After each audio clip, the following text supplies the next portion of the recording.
2 Japanese submarines slammed 2 torpedoes into our side, Chief. We were on our way back from the island of Lady. We had just delivered the bomb.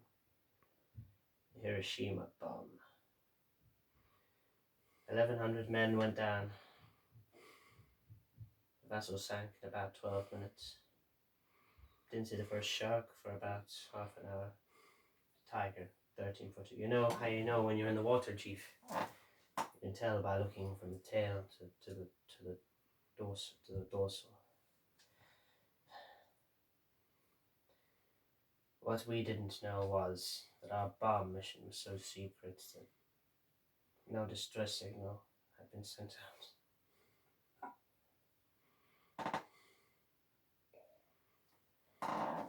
Didn't even list us as overdue for a week.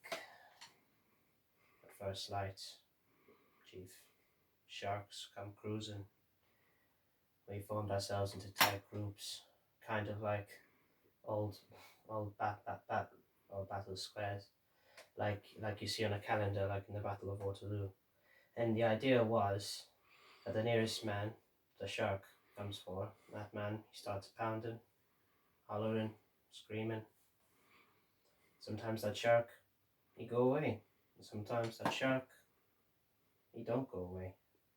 Sometimes he stares at you, right into your eyes. And you know the thing about sharks? They got lifeless eyes. Black eyes, like doll's eyes. When he comes at you, he doesn't seem to be living till he bites you.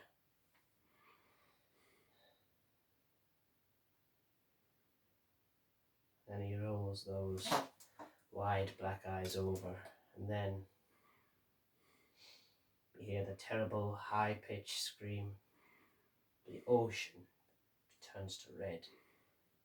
And in spite of the pounding and the hollering, they all come in, they rip you to pieces.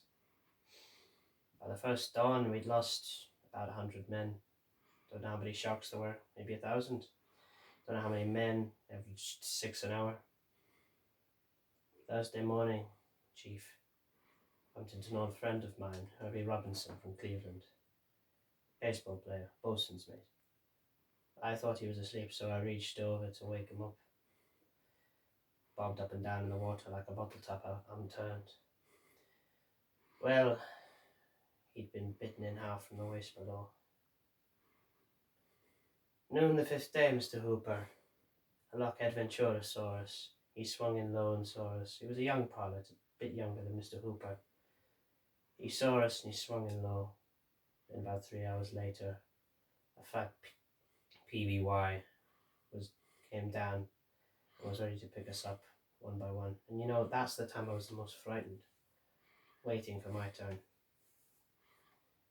I'll never put on another life jacket. 1,100 men went into the water. 316 came out. The sharks, they took the rest. June the 29th, 1945. Still, they delivered the bomb.